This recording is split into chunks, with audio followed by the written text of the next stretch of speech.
Bienvenidos, soy Tino Palomino, esto es Entrevistas con Tino.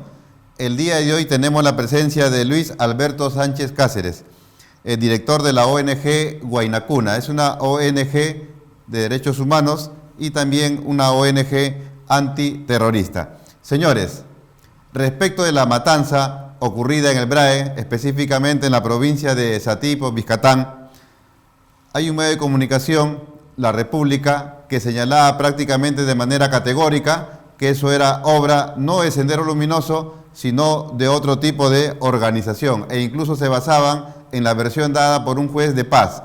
Posteriormente se ha sabido que ese juez de paz está ligado también a una organización política de izquierda, que lidera la señora Verónica Mendoza, Nuevo Perú, incluso hasta está postulando al Congreso de la República. Pero finalmente ya se determinó que esa es una acción de Sendero Luminoso, donde han perecido aproximadamente 16 personas. Supuestamente Sendero estaba haciendo una limpieza, porque para ellos hacer una limpieza es esta la forma como proceden.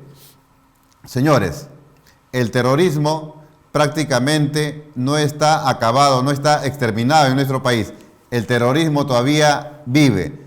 La juventud que no vivió lo que nosotros hemos pasado en los 80 y en los 90, no sabe prácticamente nada de ello.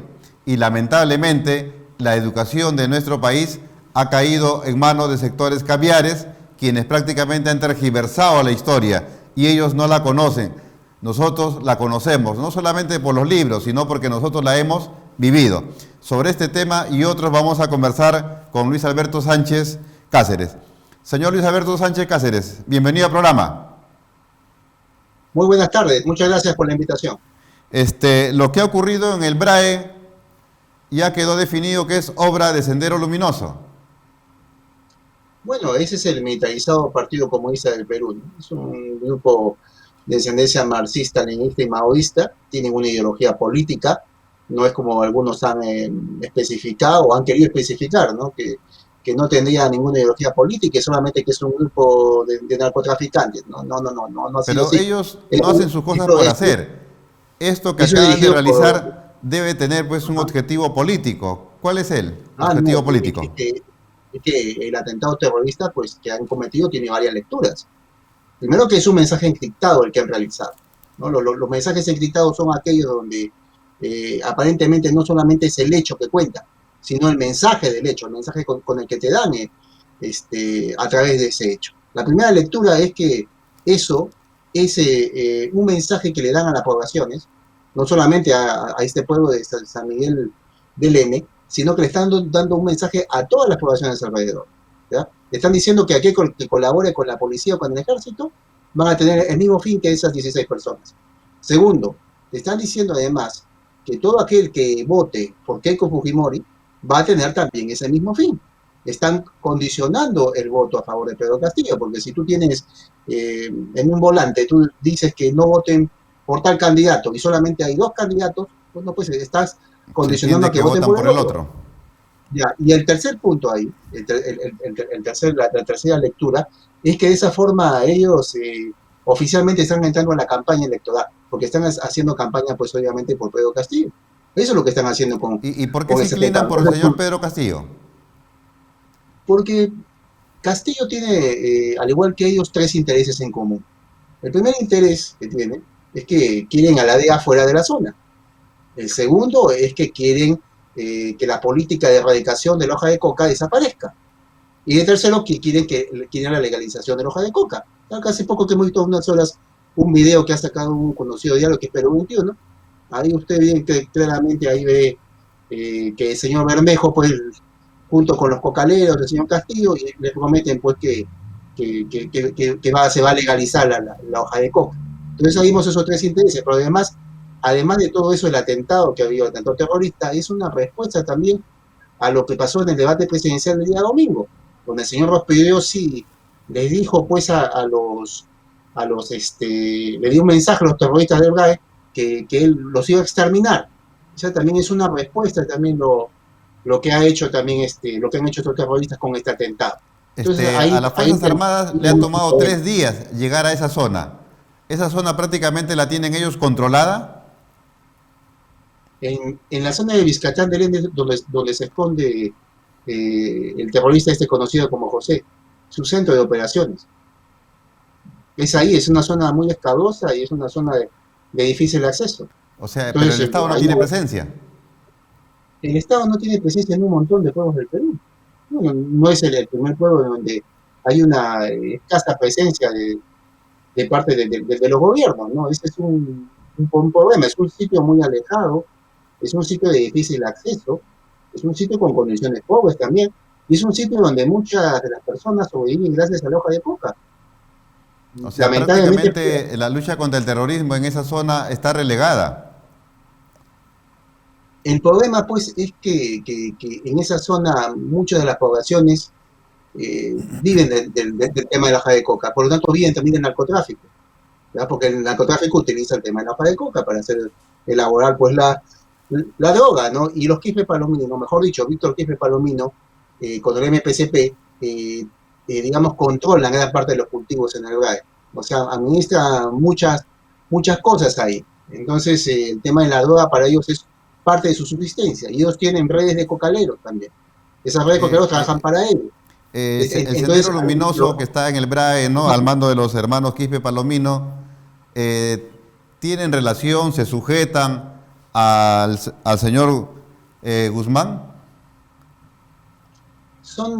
ha habido muchas versiones, pero nosotros tenemos en nuestro poder lo que son los diarios terroristas de estas personas, y de esos terroristas, mejor dicho, y ahí hay varios vacíos, hay varias diferencias. Yo pienso que es la clave para entender también por qué no se ha podido capturar y exterminar a todo este grupo, ¿no? Ese es el problema ahí. Hay una cuestión, una falta de concepción ideológica. Y tal como yo en algún momento se lo he dicho tanto a gente del ejército como a gente de la policía, el problema es que los soldados y las Fuerzas Armadas y la policía, ellos no son formados en cuestiones ideológicas políticas, no tienen por qué hacerlo. Ninguna fuerza, ningún ejército en el mundo es formado para cuestiones ideológicas políticas. Para eso son formados la gente de los partidos políticos. Ellos son formados para otra clase de actividades. Y el problema aquí, Este grupo que el, lidera los el, hermanos Quispe Palomino, ¿tienen también sí, sus pero que ya ideólogos? Porque Sendero cuando sí, estaba bajo las manos sí, de pero, Aimel Guzmán, sí, pero tenían que ya sus terminar con ideólogos, ¿no? lo que estaba diciendo. Sí, allá, está bien. Voy a terminar con lo que estaba diciendo. Estaba diciéndole que aquí el problema es que falta una concepción ideológica, ¿ya? Y hay una diferencia ahí. Una cosa es el marxismo-leninismo-maoísmo y otra cosa es el marxismo-leninismo padecimiento Gonzalo. ¿Ya? Son dos diferencias ideológicas ahí. Y ahí el problema ahí, como ya he dicho, el gran problema ahí es pues, que la falta digamos, de concepción sobre el mismo problema. ¿Y qué cosa es lo que hay con el MPCP? Yo le digo, estos son los hijos de Sendero. Y son peor que los propios senderistas. Por si acaso, porque han logrado en el RAI lo que ni Sendero pudo cometer en los 80s. Porque Sendero al final, las rondas campesinas no se enfrentaron. Y los vencieron. Ese ejército invencible que vamos a tomar los cielos se derrumbó. Porque salieron y los derrotaron. Eso es del militarizado Partido Comunista del Perú. Este grupo tiene apoyo de la población. Por el tema, por el tema de ahí el problema, ahí el tema porque una de las razones no da hasta el momento. Redes de información y a cualquier movimiento del ejército o la policía en la zona, ellos ya están anticipándose porque tienen la información. Porque estas redes de cocaleros los alimentan de información y sus vigías que están dentro de la zona les informan. ¿Sabes qué? Acá se está moviendo una patrulla del ejército, acá se está moviendo un grupo de informantes de la policía. Y por eso que estos terroristas pueden moverse tan rápido y eludir las acciones de la policía y del ejército. Eso ha sido, por eso le digo, no es la misma concepción ideológica. Hay toda una diferencia que, en mi opinión, todo esto se debe a raíz de lo que sucedió con el SIN, de la Concepción y con Vladimiro Montesino. Porque Montesino sí sabía lo que estaba pasando en el GAE, pero no le convenía decir qué cosa estaba pasando realmente en el GAE. Ahora, de 1999, que es el año de la fecha que estos terroristas empiezan a llamarse militarizado Partido Comunista del Perú. El general Pérez Rocha manifiesta de que en esa parte estos estos terroristas han crecido debido a que prácticamente ya no tenemos servicio de inteligencia. ¿Eso es verdad? Sí, es cierto, porque Se desmanteló el servicio de inteligencia con Alejandro Toledo. Ese fue un terrible error que se cometió. Eso no, ahí lo que hubo fue una persecución contra los servicios de inteligencia del Perú, y eso no debió haber pasado. Una cosa es las cuestiones políticas que pueden haber habido, que quería juzgar a un ministro o al mismo Fujimori, y eso son otras cosas. Pero perseguir, desmantelar todo lo que se había hecho, toda la información que se tenía sobre las actividades terroristas, eso a mí me pareció un error garrafal, y ahora lo estamos pagando. Ahora estamos viendo, porque usted está viendo que los del Movadef, por ejemplo, han salido, mejor dicho, muchos terroristas de Sendero Luminoso salieron en libertad. Han fundado el Movadef, ahí está el FUDEC, y bueno, y tenemos el CONARE, ¿no? Ya todo el mundo sabe lo que es el CONARE dentro de la campaña del señor Castillo. Entonces, el Movadef prácticamente es un brazo de Sendero Luminoso. Por supuesto, es el mismo sendero, solo que con otro nombre. Es que ellos tienen un plan que es el Plan Amanecer. Ellos tienen una concepción muy, muy clara de lo que es su lucha armada. Primero construyen lo que ellos llaman el partido, luego construyen el ejército del partido, y luego construyen lo que ellos llaman la destrucción del viejo Estado. Esos son tres lineamientos muy claros que estos terroristas tienen. Pero lo que actualmente tienen es la construcción de su partido, que ya está construido. Y falta la construcción de su ejército, de su partido. Y si saliera el gobierno de Pedro Castillo, que además señor Castillo es un instrumento de Sendero Luminoso, lo que va a suceder es que van a tener las condiciones para construir el ejército de su partido. Porque entre otras cosas, esa nueva constitución que quieren armar, que quieren hacer, pues entre otras cosas, pues va a derogar todas las leyes antiterroristas, ¿no? ¿Y cómo es que el Movadef ha logrado infiltrarse en el magisterio y en las universidades? Porque se les ha permitido infiltrarse. Ese es el problema. Aquí ha habido un error tremendo, de que como punto de inicio de ese tineto tuvo el gobierno de Alejandro Toledo. El gobierno de Alejandro Toledo tuvieron que haber tenido la suficiente percepción de la realidad política futuro para saber que no se podía permitir que miembros del Sendero Luminoso que salían a libertad enseñen en las escuelas. Eso no se podía permitir, pero sin embargo se permitió, y ahí está el resultado. Y ahí el gran problema, se confundió las cosas, pues. Y lamentablemente un sector de la izquierda, un gran sector, por no decir toda la izquierda, que ven como enemigos a tanto al ejército y la policía, porque los ven así, porque dicen que son parte de un Estado perseguidor, ¿no? Como ellos llaman un Estado de derecha, así le llaman a ellos. Una concepción equivocada además. ¿Ya? Entonces ellos consideran que el ejército hay un organismo, y la policía tienen que ser desmantelados y maltratados. Hay un organismo llamado FUDEP. Eso también está en manos de, pertenece a Sendero, es Sendero, ¿y qué acciones desarrollan? Eso es parte del Plan Amanecer. El Plan Amanecer es primero la creación del Movadef, la creación del FUDEP, la creación de la Coordinadora Internacional de Defensa por los Presos Políticos de América Latina y del mundo, que es un muy impacto que le han puesto. Y luego de eso sigue una especie de equilibrio estratégico político, que es la cuarta etapa que le han puesto. Y esa sería la etapa anterior a lo que viene a ser ya su lucha armada. Y esa elección en la cual está postulando Pedro Castillo y este escenario es parte también de esa cuarta etapa, porque usted mire, pues el CONARE SUTE, mire, sin el CONARE SUTE, el señor Castillo no sería candidato. Todo se lo debe al CONARE, absolutamente todo, ya no lo puede negar. Sin esa coordinadora, él no sería candidato. Y el CONARE SUTE es parte también junto con Sendero Luminoso, y es parte también Amanecer del Sendero. Entonces tenemos que ver. Y el Frente Unidad y Defensa del Pueblo Peruano, que se llama FUDEC, eso fue diseñado para lo que son organizaciones y colectivos, ¿ya? A nivel nacional. Y han hecho un trabajo de hormiga. El Movadef fue diseñado básicamente para juventudes y para universidades. La coordinadora que llaman Superior Internacional que tiene, ha sido diseñada como brazo político en el extranjero, porque tienen casi 50 colectivos. Sobre eso iba. A nivel internacional, entonces, Sendero Luminoso también tiene su brazo político. Por supuesto, y exportan el pensamiento Gonzalo, porque allá cuentan otra realidad muy diferente a la que nosotros conocemos aquí. Cuentan una realidad distorsionada, en la cual ellos son luchadores y héroes, y no dicen lo que son en realidad, pues son una tira de carniceros, asesinos y criminales y genocidas. ¿Y cómo se llama ese brazo político internacional de Sendero en el exterior? Esa es la coordinadora por la libertad de los presos políticos de América Latina y del mundo. Así la han llamado con ese nombre indignante. O que les sea, han hecho. Sendero prácticamente está activo tanto a nivel nacional como a nivel internacional. Y el servicio de inteligencia de Por nuestro país, supuesto. Bueno, nosotros hemos puesto varias denuncias en medios de prensa desde que hace varios años, no es desde ahora, en los principales medios de comunicación de este país, y hemos alertado sobre eso. Hemos alertado sobre las actividades que hacen en Argentina, en Chile, en Bolivia mismo, en lo que es México, incluso hasta en Estados Unidos tienen un pequeño brazo. Pero todo esto, como le digo, es parte pues de la inercia que ha tenido el Estado peruano y los gobiernos, ¿no? Que no se han preocupado por esto, cuando en cualquier otro país, este grupo se hubiera desactivado desde su inicio. Esto yo le digo que no, en el 2009 ya se hubiera desactivado todo, y hoy ya no estaríamos en esta penosa situación. este, el Movadef tiene alguna relación con el grupo terrorista que lideran los hermanos Quispe Palomino. Ellos tienen una diferencia ideológica, pero de igual forma ambos quieren tomar el poder, por si acaso, no hay que equivocarse, o sea, no porque no porque no son parte del pensamiento Gonzalo quiere decir que son menos peligrosos, al contrario.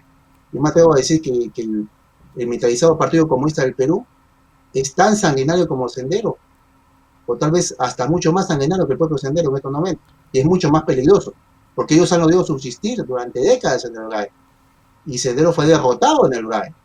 De eso usted cuenta la diferencia, no hay que subestimar a este grupo. Lo que pasa es que el MPCP no tenía la capacidad ideológica que tenían los senderistas. Esa es la gran diferencia. Pero han aprendido mucho de Sendero, porque salieron de Sendero. Eso En fue el una BRAE, pugna sí, interna que hubo en el entre ¿no? BRAE hay medios de comunicación ligados a este grupo terrorista de los hermanos Quispe Palomino. Se presume que hay algunos medios, pero son medios, pues, supuestamente por el tema del narcotráfico, ¿no? Pero esos son medios menores, no son medios grandes, de gran espacialmente que existen algunos por redes sociales, pero no son, Eh, lo que sí he visto que Siempre hay se una, habla de que hay un papel importante aquí en Latinoamérica para que se desparrame esta ideología socialista, para que tengamos lo que tenemos pues en Venezuela, en Nicaragua, o lo que se dio de repente en Ecuador, o en Argentina, o lo que está ocurriendo en Chile, tiene un punto, una raíz, el Foro de Sao Paulo. ¿Qué es el Foro de Sao Paulo? no pues, pero el foro de Sao Paulo es una cuestión muy distinta pues a lo que es Sendero, ¿no? Hay que saber distinguir también todas las ideologías comunistas que hay, ¿no? Esa es la gran diferencia, ¿no? El foro de Sao Paulo tiene una predilección por la ideología chavista, ¿no? Que es una ideología nociva además para América Latina. Una ideología oscura y una ideología corrupta, yo sea de paso, porque ahí está el tema de Odebrecht. Pero el Foro de Sao Paulo pues son los marxistas pues del siglo XXI, ¿no? Y ahí pues hay varias tendencias, ¿no? Eso es el Foro de Sao Paulo que tienen un plan con la coordinadora bolivariana y esas cosas. ¿Ya? Pero hay que saber un poco distinguir porque hay diferencias entre uno y otro. Digamos, los comunistas de todos los pelajes se juntan, pero eso no quiere decir que todos piensen igual, algunos que piensan distinto, ¿no? Pero todos llegan a una sola idea en conclusión. La idea de ellos siempre es establecer una dictadura, porque en el pensamiento comunista se legitima la dictadura, lo que llama dictadura del proletariado. La dictadura del proletariado, muchos no saben qué cosa es una dictadura, pues. Pero dicen que es del pueblo, ¿no? De unos cuatro barbudos que se ponen a tomar el poder y quieren quedarse eternamente. Caso Cuba, caso Venezuela. A final de cuentas, todo el foro de Sao Paulo, los senderistas, todas las energías llegan a un solo objetivo, porque que es el objetivo, Sí, la dictadura del proletariado. esto se lo pregunto en razón de que pienso que la población de nuestro país y de afuera debe de saber qué significa pues el Foro de Sao Paulo y qué es lo que ellos buscan, ¿no? Eh, claro, lo que usted afirma, ¿no? De los matices, las diferencias ideológicas que hay entre los grupos, porque el Foro de Sao Paulo también creo que de una u otra manera aplaude a lo que viene ocurriendo en nuestro país a favor de Castillo, ¿no? ¿No? Porque el Castillo es un chavista, pues por eso. El Castillo es un chavista y es porque, además porque en la elección que hay en el Perú hay muchas cosas en juego, no solamente está la elección. Acá los peruanos no se han dado cuenta de lo que está en juego con la elección del 6 de junio. Acá está en juego la estabilidad política de América Latina, porque quieren armar un eje entre Perú, entre Venezuela y entre Bolivia, para desestabilizar toda la región. Y el Perú es clave. por el tema de la Carta de Lima, que sancionaba pues a la dictadura de Venezuela. Entonces hay varias cosas aquí en juego, además por la importancia geopolítica y geohistórica del Perú en América Latina. Entonces se entiende que quieren armar un frente contra los Estados Unidos. Entonces ahí hay varias cosas en juego. O sea, no solamente la elección del Perú, y además que los peruanos lo que se están jugando es estar pues dominados por una dictadura por los próximos 50 años. Y sacar a esta gente del poder no va a ser fácil, va a costar sangre y va a costar muertos. Porque eso es lo que son estos comunistas. ¿Existe Eso algún lo tiene tipo que de, hacer claro. existe algún tipo de conflicto entre Castillo y el señor Cerrón o son las dos caras de No hay una misma ningún, moneda? no hay ningún conflicto. El dueño de. Usted ve la composición del Congreso. Mire, casi todos los congresistas ¿ya? Responden al señor Cerrón. Que son 4 o 5 que responden a Castillo, no responden más. El resto responde a Cerrón. Mira, usted fíjese incluso lo que ha pasado hace poco después del debate del día domingo. Señor Pari estaba en el equipo técnico del tema de economía y lucha contra la pobreza. Ya lo sacaron al señor Pari. ¿Y quién ingresa? Waldemar Cerrón. Y el señor Waldemar Cerrón es el hermano del señor Cerrón. Y graduado en la Universidad de Cuba, ¿no? Qué gran ejemplo para hablar de economía y lucha contra la pobreza, ¿no? Un país donde la mitad de su población se ha tenido que ir a Miami. ¿Ya? Pero bueno, pues para que el público entienda, ¿no? Entonces, queda muy claro, pues, que el dueño de Perú Libre y de la campaña es el señor Cerrón. Pues. El señor Castillo tiene muy poco apoyo ¿Por en esto. qué votar por Castillo sería una forma de joder al Perú? Porque es una dictadura, pero votar por una dictadura. Votar por ideas que ya han fracasado hace muchos años. Usted hace, por ejemplo, lo que se decía con la Rusia soviética. Usted debe tener memoria. Eso está hablando de los 50, 60 y 70 en el Perú. Defendía los comunistas en el Perú la Rusia soviética. Luego vino el Dash con Gorbachev y la perestroika. ¿Y qué cosa se demostró? Que todo lo que habían creído los comunistas, no solo de Rusia, sino también del Perú, estaba totalmente equivocado. Y lo que dijo Gorbachev les dijo muy claramente, hasta aquí no más. El sueño comunista no va más porque es inviable. Y eso fue una derrota ideológica que tuvo el comunismo. Esas ideas, esas mismas anquilosadas y esas mismas tergiversadas y trasnochadas ideas que solo llevan a la pobreza de los pueblos, son las que quieren aplicar acá en el Perú. Es lo que ha pasado en Venezuela, había una nación que era sumamente rica, porque tenían la capacidad de poder producir el petróleo y eran una de las principales naciones petroleras del mundo, por no decir la primera. Y mira lo que ha pasado. Hoy día es un país pobrísimo. ¿Por qué crees que los venezolanos están en el Perú acá? ¿Por qué caminan cientos de kilómetros desde su país a pie hacia el Perú para venir acá venir acá a vender caramelos y a limpiar carros? ¿Por qué creen? O sea, yo le pregunto a la gente, o sea, ¿por qué alguien se va de allá? Supuestamente si Venezuela es un paraíso comunista allá de todo, para venir a sufrir otro país. ¿Para qué vas a hacer eso? Porque en ese Bueno, país no hay libertad. respecto a lo que usted manifiesta, ¿y por qué en nuestro país hay gente que cree en el mensaje de Pedro Castillo? Porque hay una total ignorancia, hay una falta de educación en la población. Fíjate, si tú tuvieras una masa mucho más educada, lo primero que va a ver un ciudadano es el plan de gobierno y sobre todo el plan económico. Y si tú empiezas a ver pues, que el señor Castillo dice que en Venezuela hay una democracia, jamás vas a votar por ese señor, porque tú te das cuenta el peligro y el riesgo que es para el país. Pero lamentablemente, pues, en las regiones en el interior del país, la educación ha sido muy pobre. Entonces vienen señores de estos como con ese discurso barato y con charlatanería, y la gente se lo cree, porque además hay un discurso del odio. Y ese discurso del odio también, hay que decirlo, hay cierto sector de la izquierda que tiene culpa en ello, que le han metido un odio contra el capital, contra las clases altas, contra las clases medias, contra el progreso, contra los Estados Unidos, y les han venido el cuento de que ellos son los culpables de su pobreza, y eso no es así. Oiga, mire usted lo que es Estados Unidos. Eso gracias al capitalismo. Mire usted lo que es Luxemburgo, ese principado donde se paga el sueldo mínimo más alto del mundo. Eso es producto del capitalismo. Japón, ¿qué hijo o digamos que estudiante de universidad, de cualquier universidad del Perú, no quiere irse a estudiar a Japón, a la tecnológica de Japón y tener un título por esa universidad? Cualquiera, yo le he puesto, hago una encuesta a usted en sus televidentes. El que menos usted le dice hay una beca, automáticamente se va. Y eso es producto del capitalismo. ¿Cuál es el producto del socialismo? Cuba, Venezuela, Corea del Norte. Esos son los productos del socialismo. Y una cosa más, porque usted se dé cuenta, y también se dé cuenta la población. ¿Qué fue lo que dijo ese famoso lugarteniente de Pablo Escobar? JJ, que le llamaba, que escribió un libro incluso. Cómo pasaba la droga desde Colombia a Estados Unidos. ¿Y qué fue lo que dijo él? Con una avioneta se iban hacia Cuba. Y de Cuba, como puerto de la droga, pasaban la droga hacia los Estados Unidos. Y le daban todos los meses una maleta llena de dólares al señor Fidel Castro. Esa es la famosa revolución de los cubanos. Ahí está su comunismo. Una ideología corrupta. Sí, una narco-revolución lo que armaron ahí. en el debate de los equipos técnicos se vio prácticamente que ese equipo prácticamente improvisado que había armado el señor Castillo estaba en nada. Incluso usted lo acaba de ratificar. Ya se fue el señor Pari, ¿no? Porque hizo un desastre en su presentación. Si no tiene equipo técnico, entonces en realidad ellos no piensan en resolver la crisis sanitaria ni la crisis económica. Tienen otro objetivo atrás.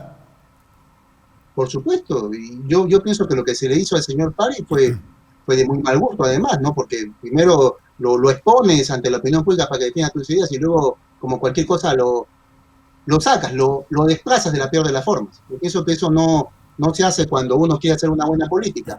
Pero es cierto lo que usted dice, pues es cierto. Las ideas pues desfasadas del señor Castillo, eso no nos va a llevar a la pobreza. Mire, en una economía, para que usted se dé cuenta, cualquier partido que usted quiera escuchar o quiera saber si es que quiere hacer una propuesta económica en serio y quiere desarrollar el progreso y quiere que el sueldo mínimo aumente y quiere un mejor país para todos, dése cuenta qué es lo que dice sobre el PBI. ¿Por qué el PBI? El PBI es como si fuera el sueldo que gana una persona promedio. Para eso lo digo para que la gente lo entienda. Si tú ganas 1.000 soles, por ejemplo, obviamente pues tienes ciertas necesidades que no vas a poder cubrir. Pero si ganas 3.000, 4.000, 5.000, ya digamos, ya tienes necesidades como que vas a poder vivir mucho mejor. ¿No es cierto? Eso lo entiende cualquier persona. Bueno, el PBI es lo mismo. Nuestro PBI actualmente es de 193.000 y creo que va a retroceder más, 193 millones de dólares. Nosotros, por lo menos, para poder hacer que la economía y que la vida del peruano aumente y mejore, necesitaríamos por lo menos un promedio de 500.000 o 600.000 millones de dólares de PBI. Póngase usted a preguntar eso. ¿En qué momento Pedro Castillo va sobre el PBI? Porque es clave. Y si tú quieres aumentar el PBI, mi estimado, tú lo que tienes que hacer es dar propuestas claras en economía. Y no vas a dar las propuestas que hizo el señor Castillo, porque eso no te va a hacer aumentar el PBI. Con eso vas a retroceder el PBI. Entonces, si tú quieres aumentar el PBI, tienes que ver pues la economía a libre mercado. Tienes que ver qué es lo que vas a hacer. Entonces, en este caso, en el caso de la economía peruana, tienes que ver que la economía peruana es lo que llaman los economistas, en el argot economista, es un país que vive de los productos naturales. ¿Qué cosa quiere ser el producto natural? Y digo esto brevemente, con lo que es el producto tecnológico, para que entiendan la economía mundial. El producto natural es aquel que escarba algo, un país que escarba algo bajo el suelo y lo vende. Petróleo, minerales. El país tecnológico es aquel que saca algo de su cerebro y lo vende. Softwares, chips, UCBs, productos tecnológicos, biomédicos. Esa es la diferencia. Eso es lo que es Japón, Estados Unidos, Alemania, Francia. Y mientras que el Perú y gran parte de los países de América Latina tienen que escarbar algo bajo el suelo para venderlo. Esa es la diferencia, la economía tecnológica es la economía de los productos naturales. Pero el señor Castillo parece que desconoce lo que es el PBI, ¿no? En esa materia. Y pienso que un político como él, porque no es de ahora, él ha estado pues en el partido político Perú Posible, supuestamente ha estudiado pues educación, ha hecho su bachillerato, tiene una maestría y no sabe lo que es el PBI, porque él dice, del PBI le voy a dar el 10% de educación, del PBI le voy a dar el 10% a salud y 2% para un nuevo ministerio, el Ministerio de Ciencia. Con eso se sopló prácticamente el presupuesto, que más o menos llega como a 185.000 millones de soles. Exacto. Es que el gran error, como le digo, que tiene ahí el señor Castillo y todo su equipo, es que no saben que el PBI es lo que te marca el desarrollo de una nación. Si es que vas a aumentarle más dinero a los profesores, a las maestras, si es que a los médicos, si es que vas a construir más cosas, el PBI te marca todo eso, es tu presupuesto. Y como se lo dije, es con el presupuesto de una persona. Empiezas a crear, por ejemplo, un departamento, empiezas a estudiar en la Universidad de Lima y vivir una buena vida. Bueno, pues, pero ¿cuánto ganas mensualmente? Si no tienes nadie que lo mantenga, ¿cuánto ganas tú mensualmente? Y en base a eso, tienes pues que hacer tus planes de vida. Ese es el PBI, porque Japón, Estados Unidos tienen billones de dólares, billones. de PBI. Y el nuestro apenas llega a 197.000 millones. Fíjese, $1 billón, estamos hablando de 999.000 millones más uno. Ese es 1 billón. ¿Ya? Nosotros tenemos 197.000 y vamos a retroceder, por lo que veo, por este tema de la pandemia. Hay una recesión, hay una economía que ya está golpeando a las familias y eso se va a repercutir en el PBI. Si tú quieres desarrollar un país, y eso es lo que tiene que tener en cuenta cualquier elector, no solamente por esta elección, sino para cualquier elección. Aquel candidato que diga que va a aumentar el nivel de vida, el estándar de vida, si quiere ser mejor por el país, pregúntale cómo va a ser el tema del PBI, cómo lo va a hacer para crecer, para aumentar. Porque nosotros teníamos por lo menos, que tener la mitad de lo que tiene el PBI de Japón. O por lo menos tener unos 600.000 millones de dólares de PBI. La pregunta es, bueno, pues, hablando técnicamente, ¿cómo vas a hacer para que el Perú tenga 600.000 millones de PBI? Esa tiene que ser una respuesta técnica. Eso no puedes decir, vamos a luchar contra esto, contra aquello, muerte al capitalismo. Señor, eso no te va a aumentar el PBI. Eso te va a aumentar la pobreza. Sí.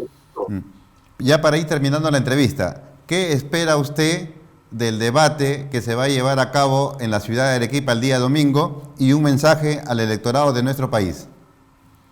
Bueno, yo le digo que lo que tiene que esperar la gente, lo que tiene que tener cuidado, mejor dicho, este 6 de junio, tiene que tener cuidado porque si Castillo pierde, obviamente va a querer generar un estallido social en el país. Nosotros tenemos información de buena fuente que hay agentes del gobierno venezolano que ya están en el Perú, que son agentes entrenados por Hezbollah y por las FARC, porque ellos tienen apoyo allá en el gobierno de Venezuela, de la dictadura, y que están entrenando a colectivos aquí comunistas. También hay que tener en cuenta lo que son los del CONAL y los del MODAEF, que también van a estar por ahí. También hay que tener en cuenta lo que es el GAE, porque obviamente esos terroristas del GAE, si ven que su candidato Castillo pierde, van a poder, tal vez lamentablemente, y no queremos que pase eso, hacer otra masacre como lo que han hecho hace pocos días. Entonces yo le digo, lo que tiene que esperar el electorado, es mirar muy en claro por quién van a votar. Tal vez podemos tener una presidenta impopular, pero al menos pues en democracia esa presidenta pues tal vez ni siquiera culmine su gobierno. Pero lo otro, votar por el señor Castillo, votar por una dictadura de 50 años. Una dictadura de 50 años, eso le digo, nos va a traer pobreza y para sacarlas del poder va a tener que morir gente, va a tener que derramarse sangre. O sea, hay que tener bastante cuidado. Entre la libertad y la esclavitud política, es mejor votar por la libertad. Eso es el mensaje que quiero darles a todos. No hay que votar nunca por el comunismo. Si no, pregúntenle a los venezolanos, usted en cualquier esquina, pregúntenles por qué se fue de su país. Hay que tener la mejor respuesta por qué no hay que votar por el señor Castillo. Señor Luis Alberto Sánchez, estamos muy agradecidos por su participación en el programa y será pues hasta otra oportunidad. Ok, muy agradecido. Gracias. Muchas gracias. Señores, hemos tenido la presencia de Luis Alberto Sánchez Cáceres, director de la ONG Huayna con quien hemos tratado el atentado que se llevó a cabo en el BRAE, en Vizcatán, Satipo, región Junín, en la cual de manera miserable estos señores pues de terroristas del grupo ligado a los Quispe Palomino asesinaron pues a 16 personas, entre ellos 2 niños que no tenían absolutamente nada de responsabilidad ninguna, supuestamente para hacer una limpieza. También hemos tratado la relación que existe entre el Movadef, Sendero, la ideología que los mueve y la ideología que mueve también al partido político Perú Libre. Señores, compartan este video a través de las redes sociales. Eso ha sido todo por hoy. Nos vemos el día de mañana. Muchas gracias.